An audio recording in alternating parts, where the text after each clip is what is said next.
Hey there peeps, and welcome to another episode on my channel of our road trip to Cooperstown. And today I discuss a little bit about watching baseball as a kid, going to baseball games, and I also talk about a famous football that I was able to acquire as a youngster. So if you haven't grabbed that favorite beverage, go on and get it. Sit on down, crack it open, and enjoy today's episode.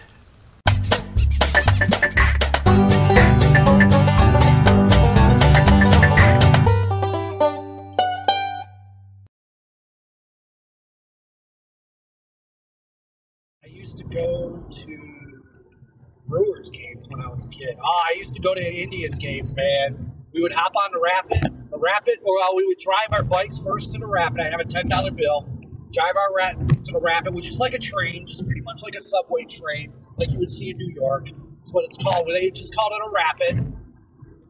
So we would hop on the Rapid. It was $1.50 to get on the Rapid. So it was $3 both ways. So that would leave me with $7. The ticket was $4.50 or $3.50 was the ticket. $3.50 for the ticket. So that would leave me enough to get a hot dog, a pop, and a scorecard. And I would have a quarter left when I was done. And we probably did that at least 20 games in the summertime when school was out. At least 20 games. We would see all of Boston because my best friend was a big-time Boston fan. And we would see Oakland because my other friend was an Oakland fan. Nobody liked the Indians because the Indians sucked back then. Because we're talking like late 80s. They were just starting to get good. But it was pretty much 1980. Actually, it was 1984 through about 1980, 88, 89. Well, 92. We went there when we were senior year. So we would go to 20, 30 games at least a year, and we would do that. We'd do that. So we would collect baseball cards. So I would sell baseball cards. Those little inserts that would come with like a pack of baseball cards. So you'd get let's say tops. You get like 12 cards, and one of them would be an insert card, a chase card they would call it. You take the chase card, it might be worth $3-4, might be worth $20, depending on who the chase was. When I was a kid, it was Frank Thomas and Ken Griffey Jr. They were the chase cards to go after. They were worth like insane amount of money. So there was one chase card I got. It was worth $100. I took it to the card shop. I sold it for $85, and I used that $85 to go to 8 baseball games. Or I would use the $85 to buy more packs. I started my baseball collection with buying 6 packs of baseball cards. After that, I never paid another dime for a pack of cards again. I used all the chase cards. I got rid of all the chase cards and made all the money off of that. And everybody's like, "You're so stupid, they're going to be worth so much money." Well, they were worth more money to me then than they were sitting at my house. So why keep them? Why keep them if they're going to sit in your house? So I got rid of them. So yeah, that's baseball. And I was a big Pirates fan growing up. So they were in the National League, so I never saw them. Because there was never any interleague play. So I never saw the Pirates until they went to the playoffs. They went to the playoffs in 1990, 91, and 92. And I was at the playoff game.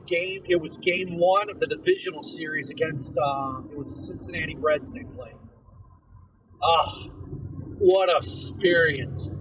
That was unbelievable. I'd never been to a football game. Still have never been to a football game. So I don't know what loudness was. And I've been to Indians games because Municipal Stadium would hold 72,000. And we would go for fireworks. So that would be the only time. They would have 4 fireworks displays a year back then. Today they have 2 every freaking weekend. Friday, Saturday, there's always fireworks at the baseball game. They would only have 4. And those 4 would draw at least 50,000 people every game. Every game that they would draw 50,000 people.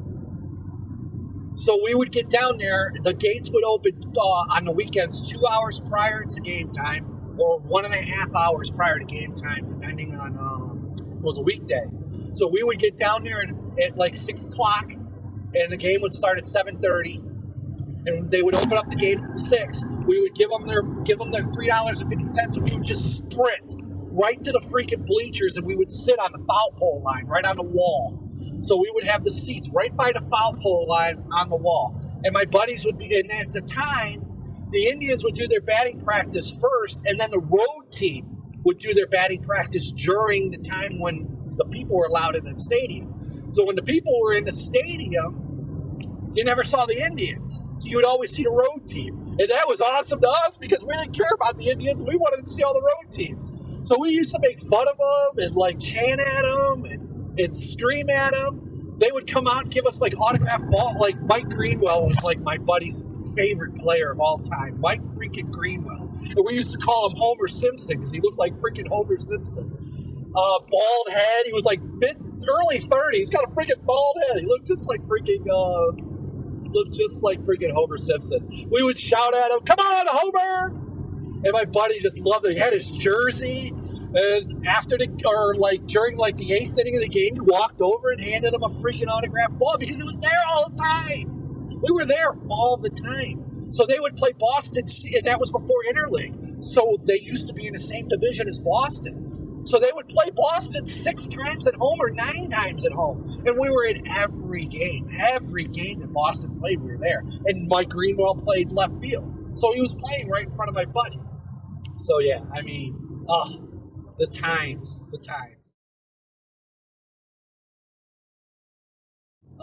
As a kid, I keep those cards. Oh, yeah, we used to, the baseball cards that I had so many baseball cards that I lost. So we had a flood in our basement, and I had them on the ground. And the thing about me, I used to play with the dang cards, man. I used to, you put the crappy ones in your bike spokes and make your car, and make your bicycle sound like a freaking engine. Go and all kind of fun stuff. And the football cards, we used to collect football cards. My brother collected comic books and football cards. So I had a whole bunch. And none of us liked the Browns, the Cleveland Browns, because the entire street came from PA. And my next door neighbor's father, my best friend growing up, even though he was like 5 years older than me, his father played high school with Chuck Noll at Benedictine. So he was really good friends with Chuck Noll, who used to be the coach for the Pittsburgh Steelers back in the 70s. So when he went to Dayton, I think it was Dayton he went to, they went to college together and they were roommates, but my next door neighbor's father didn't make the football team where Chuck Noll did, but he was still his roommate, and he actually had to have special permission to be his roommate, because technically only football players are supposed to room with football players, but that is being as is made. So when it was so years go by, and he would go to spring training football. So you would have the training camp for football, and he would invite him all the time. So he'd take all of his sons there. So all of his sons grew up pretty much with the 70s Steelers. And if y'all are familiar with football, the Steelers were a dynasty in the 70s. If you go back and just look at all the Hall of Famers. So one year he took me, it was right after they won the 3rd Super Bowl. So it was 1979. So it was the summer of 79, and I was like 7 years old. And my dad said I couldn't go until I was in school. So technically I was in school before that, but anyways. So I was able to go. So he took me and my friend, and we went to the Steelers training camp. Unbelievable. So my best friend's father had passes. He'd go anywhere he wanted to.